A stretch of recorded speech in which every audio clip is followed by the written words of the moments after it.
샬롬! 사랑하는 예일초등학교 친구들 만나서 반가워요. 저는 역총교회 초등 2부를 섬기고 있는 문화평 전도사라고 해요.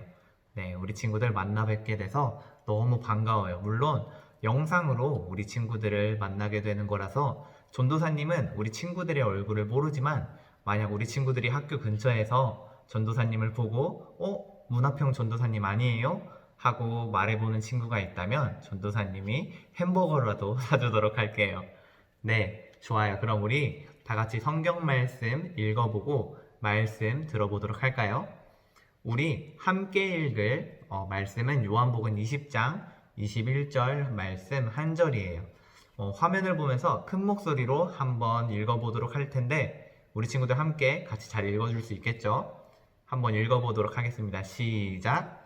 예수께서 또 이르시되 너희에게 평강이 있을지어다. 아버지께서 나를 보내신 것 같이 나도 너희를 보내노라.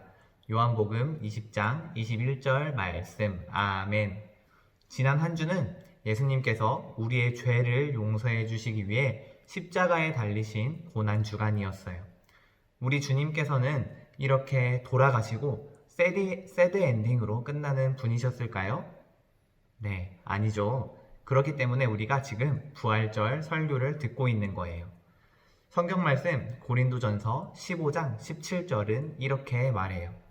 그리스도께서 다시 살아나신 일이 없으면 너희의 믿음도 헛되고 너희가 여전히 죄 가운데 있을 것이요. 고린도전서 15장 17절 말씀. 아멘. 예수님은 부활하셨고 잠자는 자들의 첫 열매가 되셨어요. 그렇기 때문에 우리는 우리의 죄를 용서받고 영원한 생명을 선물로 받은 거예요. 오늘은 부활하신 예수님에 대해 말씀을 한번 나눠보도록 하겠어요. 여러분, 전도사님이 들려주는 이야기가 여기 이 셋 중에 어디에 해당되는 것인지 정답을 한번 말해봤으면 좋겠어요. 네, 동화, 미스터리, 신화 이렇게 세 가지가 있죠. 한번 잘 듣고 어디에 속할지 한번 답을 속으로 한번 생각해 보세요. 첫 번째, 신데렐라는 어려서 부모님을 잃고 새엄마와 새언니들에게 구박을 받았어요. 이 이야기는 어디에 들어갈까요? 네, 우리 친구들 속으로 생각한 게 정답이 맞을 거예요. 바로 정답은 동화예요. 그럼 우리 두 번째로 한번 넘어가 볼까요? 2번, 미국 플로리다 해협에는 버뮤다 삼각지대라는 지역이 있는데 그곳에서는 많은 화물선과 전투기가 실종되는 일이 발생했어요. 지금까지도 명확한 원인이 밝혀지지 않았어요. 네, 이 2번 이야기는 어디에 들어가는 이야기일까요? 네, 우리 친구들 이번에도 정답인 것 같아요. 그쵸? 바로 정답은 미스터리였어요. 그럼 우리 3번. 고대 그리스에는 제우스, 아폴론, 포세이돈, 헤라 등 많은 신들이 있었어요. 이것의 정답은 무엇일까요? 네, 맞아요. 바로 신화예요. 그럼 이제 진짜로 마지막 문제. 예수님은 십자가에 달려 죽으시고 죽은 지 3일 만에 부활하셨어요. 이것은 어디에 속할까요? 한번 맞춰볼까요? 네, 우리 친구들 신화라고 하는 친구들도 있을 것이고 동화라고 하는 친구들도 있을 것이고 미스터리라고 말하고 있는 친구들도 있을 것 같아요. 그런데 이 셋 중에 정답이 있을까요? 네, 모두 아니에요. 예수님의 부활은 옛날 옛적부터 전해져 오는 신화도 아니고 훌륭한 작가가 사람들에게 교훈을 주고자 지어낸 동화도 아니고 도대체 그 일이 왜 일어났는지 알쏭달쏭한 미스터리도 아니에요. 그럼 예수님의 부활 이야기는 무엇일까요? 그것은 바로 예수님의 부활은 바로 사건이에요. 뭐라고요? 사건이요. 이 땅에서 일어난 가장 놀랍고 은혜스럽고 영광스러운 사건이에요. 예수님의 부활은 역사 속에서 실제로 일어난 일이며 그것을 직접 본 수많은 증인이 있었고 그 일을 자세하게 기록한 사람도 있어요.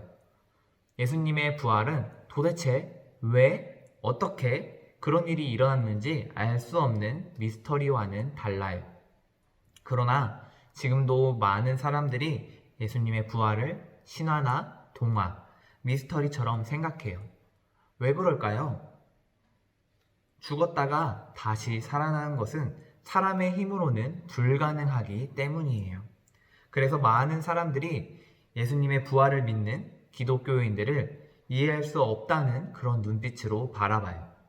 또 어떻게 사람이 죽었다가 다시 살아날 수 있느냐며 조롱하고 우리를 어리석게 여기기도 해요. 그럴 때마다 우리가 믿고 기억해야만 할 진리는 무엇일까요? 이 질문에 대한 답은 바로 하나님의 말씀에 있어요. 오늘 하나님은 십자가에서 죽으시고 다시 사신 예수님의 이야기를 통해 우리에게 이렇게 말씀하세요. 함께 읽어볼까요, 우리? 큰 목소리로 시작! 실제로 부활하신 예수님을 믿으라. 네, 우리 친구들 잘 읽었나요? 한 번만 더 읽어볼까요? 시작! 실제로 부활하신 예수님을 믿으라. 네. 나의 하나님, 어찌하여 나를 버리셨습니까? 예수님은 마지막에 이렇게 외치시고 다 이루었다 라고 말씀하시며 십자가에서 숨을 거두셨어요. 예수님의 호흡이 끊어지는 그 순간 성소의 휘장이 찢어지고 땅이 진동했어요. 예수님을 따르던 많은 사람들은 예수님의 죽음을 보며 크게 슬퍼했어요. 이 중에 아리마대 사람 요셉이라는 사람이 있었는데 이 사람은 지위가 높은 사람이면서 또한 예수님을 따르던 제자였어요. 그는 로마 총독 빌라도에게 예수님의 시체를 달라고 해서 받아서 자신을 위해 마련한 무덤에 잘 모셔두었어요. 그리고 커다란 돌로 입구를 막았어요. 그리고는 로마의 경비병들은 예수님의 시체가 사라지지 않도록 무덤 앞을 지켰어요.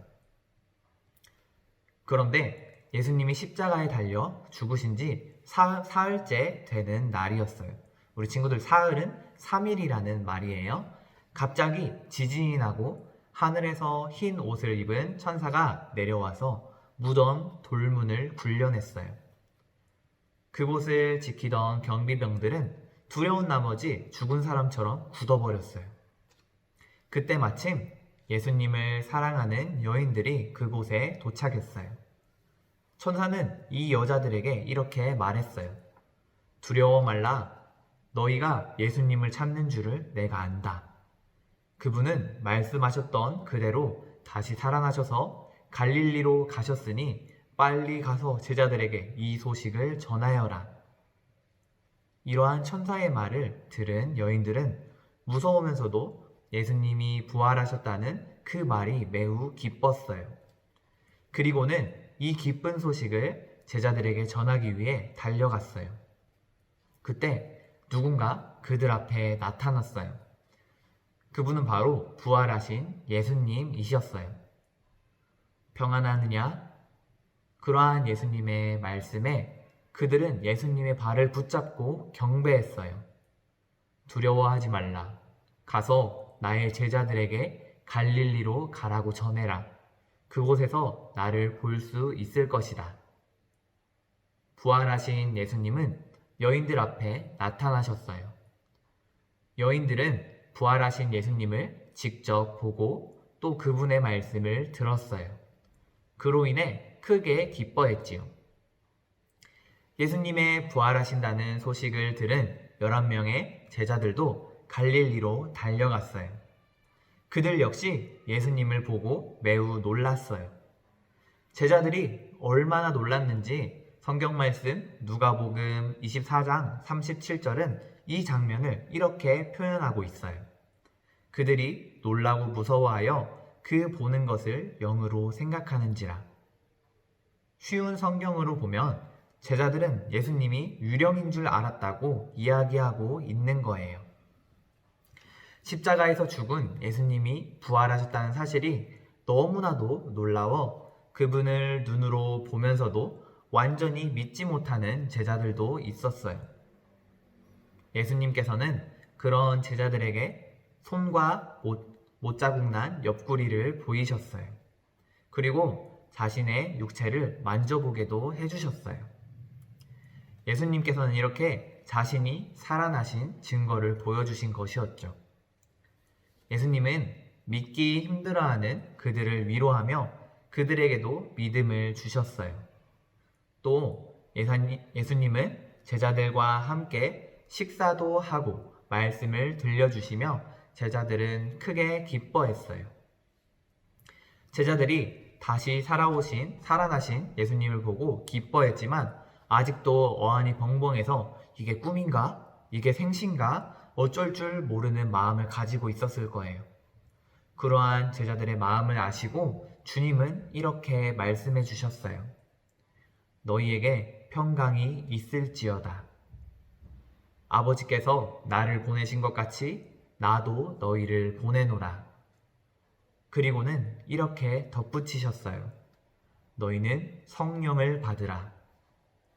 유령을 마주한 것 같이 소스라치던 제자들의 마음이 이제야 믿음과 평안으로 충만하게 되었어요. 예수님께서는 제자들의 마음에 평안을 주셨어요. 예수님은 또한 제자들에게 사명도 주셨어요. 하느님이 예수님을 보내셨던 것처럼 예수님도 제자들을 보낸다고 말씀하셨죠. 예수님이 제자들을 만나 주신 것은 위로와 기쁨을 주기 위해서뿐만 아니라 살아나신 예수님을 만나서 제자들을 증인으로 삼으시기 위함이었어요. 살아계신 예수님을 만난 생생한 증인으로 제자들을 파송하기 위해 주님이 직접 오신 것이었어요. 부활하신 예수님은 또한 많은 사람들에게 자신을 보여주셨어요. 500여 명의 형제들에게도 나타나셨고 예수님의 동생들에게도 나타나셨어요. 심지어 하늘로 다시 올라가신 후 사도 바울에게도 환상 가운데 나타나셨죠. 이렇게 많은 사람들이 부활하신 예수님을 만났어요. 이들은 각자 이 놀라운 사건의 증인이 되어서 자신이 본 것을 많은 사람들에게 증거했어요. 많은 사람들에게 증언했어요. 그리고 이 사건은 기록된 말씀인 성경으로 담아 오늘 우리에게도 전해지고 있어요. 죽은 자들 가운데서 살아나신 예수님의 이야기는 언제부터 전해졌는지 알 수 없는 신화나 전래동화가 아니에요. 예수님의 부활은 역사 가운데서 일어난 실제 사건이에요. 이미 수많은 증인들도 있어요. 그리고 예수님은 저와 여러분이 이러한 예수님의 제자가 되기를 원하시고 또한 증인이 되기를 원하세요. 우리의 죄를 위하여 십자가에서 죽으시고 부활하신 예수님, 그리고 지금도 살아계셔서 우리와 함께 하시는 예수님을 믿음으로 고백하는 우리 친구들이 되었으면 좋겠어요. 또한 하나님이 주시는 힘으로 이 세상 가운데 빛과 소금이 되어 부활의 증인된 삶을 살아가는 친구들이 되기를 주님의 이름으로 축복합니다. 우리 친구들 그렇게 할 수 있겠죠? 화이팅입니다. 네, 좋아요. 그럼 전도사님이 기도하도록 하겠습니다. 기도하겠습니다. 사랑해 주님 감사합니다. 오늘은 부활절 예배를 우리가 함께 드렸습니다. 예수님께서 우리를 위해 이 땅에 오시고 십자가에 못 박혀 돌아가시고 또한 사흘 만에 죽은 자 가운데서 다시 살아나심으로 인하여 나의 죄가 깨끗이 용서받고 영원한 생명을 얻은 줄을 믿습니다. 예수님께서 제자들에게 보이시고 많은 사람들을 만나시고 그 사람들이 예수님의 사심을 증언하였던 것처럼 우리가 예수님의 증인이 되어 증인된 삶을 살아갈 수 있는 믿음의 복된 사람들이 될 수 있도록 주님 도와주세요. 그렇게 살 수 있도록 우리에게 성령님을 보내주시고 또한 우리 마음 가운데 담대한 용기도 허락하여 주세요. 그렇게 하여 주실 것을 믿으며 감사드리며 사랑 많으신 예수님의 이름으로 기도드렸습니다. 아멘. 우리 주기도문으로 우리 오늘 부활절 예배를 마치도록 하겠습니다. 주기도문 하시겠습니다. 하늘에 계신 우리 아버지의 이름을 거룩하게 하시며 아버지의 나라가 오게 하시며 아버지의 뜻이 하늘에서와 같이 땅에서도 이루어지게 하소서. 오늘 우리에게 일용할 양식을 주시고 우리가 우리에게 잘못한 사람을 용서하여 준 것 같이 우리 죄를 용서하여 주시고 우리를 시험에 빠지지 않게 하시고 악에서 구하소서. 나라와 권능과 영광이 영원히 아버지의 것입니다. 아멘.